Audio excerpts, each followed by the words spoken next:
What's up, guys? Chris here to give some predictions for UFC 165, a card that, despite being pretty strong on pay-per-view on paper, um, under the radar.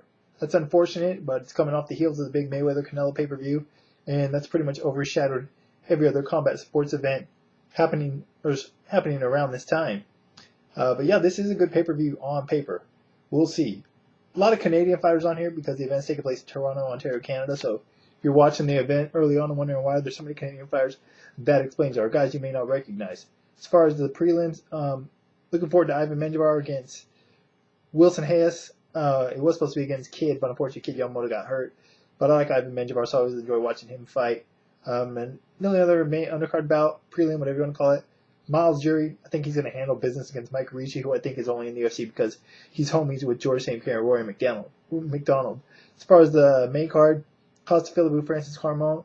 It's kind of I wouldn't say it's a number one contender's bout in the middleweight division, but the winner definitely takes another step closer to title opportunity. Favorite Costa Philippou, though. Both guys are coming in on 5 wins in a row in the UFC, but Carmon's couple of those wins, especially his last one against Lorenz Larkin, which I thought he lost, are disputed. I have not been impressed by him at all. He's another guy that's, got a friends with GSP. That may be why he's in the UFC. Give me Costa Philippou in this one. Pat Healy, Khabib Nurmagomedov. Good fight. Speaking of contenders bouts, winner of this could definitely move high up the lightweight rankings. Healy coming off that awesome fight against Jim Miller, where unfortunately the win was changed to a no contest because he positive for weed, which is just ridiculous. Glad they've changed that rule. Nurmagomedov unbeaten. I think he's 20-0. Probably going to be a majority of a ground battle. That's where both these guys' strengths are. But then when you think that's going to happen, you see a stand-up battle.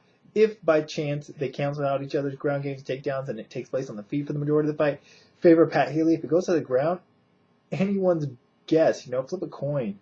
I'll favor Pat Healy because he's been there and done that.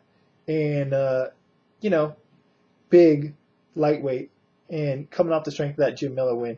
Very impressive. So give me Pat Healy by decision, but, obviously if Nurmagomedov wins, I will not be surprised. The dude's unbeaten, and he looks pretty damn good in the UFC thus far.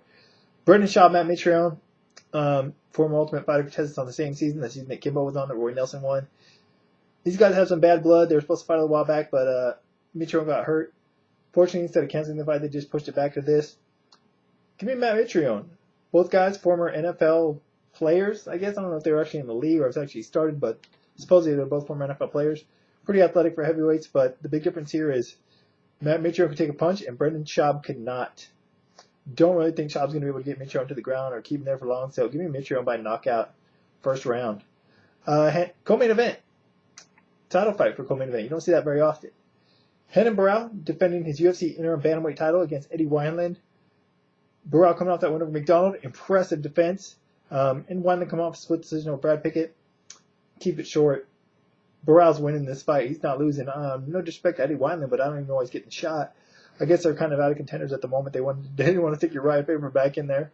And he's pretty much beating all the other guys that are trying to get title shots. But yeah, Barão, I think he's more well-rounded, faster, might be the more diverse striker, better submission game. Wineland's probably got the wrestling edge, but Barão's shown, particularly against Faber, that he is hard to get to the ground. So give me Barão. Wineland's tough. I'll give him that. He's tough. He's durable. Give me Barão by decision, if not submission. But Barão all day. Don't see any upset happening here. Main event of the night, UFC light heavyweight champion Jon Jones defending his title against Alexander Gustafsson. Not really digging the sales picture maker for this. Greatness is within reach. But a lot of people, Jon Jones haters, people that just don't like him, have said that the reason he's so dominant is because he's so much taller and lankier and has a reach advantage. That is somewhat true to a degree. Yes, he has a huge size advantage and he definitely uses it in his fight. But he's also a really good, well-rounded mixed martial artist. Very quick, good all-around game, good wrestling, solid striking, pretty good submission game as well. And you never see the guy taking down an opponent on his back. Not that I think that's going to be an issue here. If anyone's getting taken down in this fight, it's going to be Gustafsson. Gustafsson may have the same height. Don't think he has the same reach. Jones got the longest reach in the UFC. Doesn't matter. Jones is just a better fighter, better athlete. Gustafsson may have the edge in striking and the stand-up, maybe, but Don't think he's really going to be able to put hands on Jones like that. See Jones keeping at his distance, picking him apart, maybe like the Rampage fight, maybe like the Rashad Evans fight. If Jones wants to get this fight to the ground, I think he can, and if he does, I think he can unleash some ground and pound with those elbows on Gustafsson. Jones doesn't go there too often, but when he does, he can be pretty effective. I do think this fight will go the distance, but if not, I would favor Jones by submission. But, I mean, Gustafsson has been tapped into one loss to Phil Davis, so Jones could catch him in either, arm lock or a choke.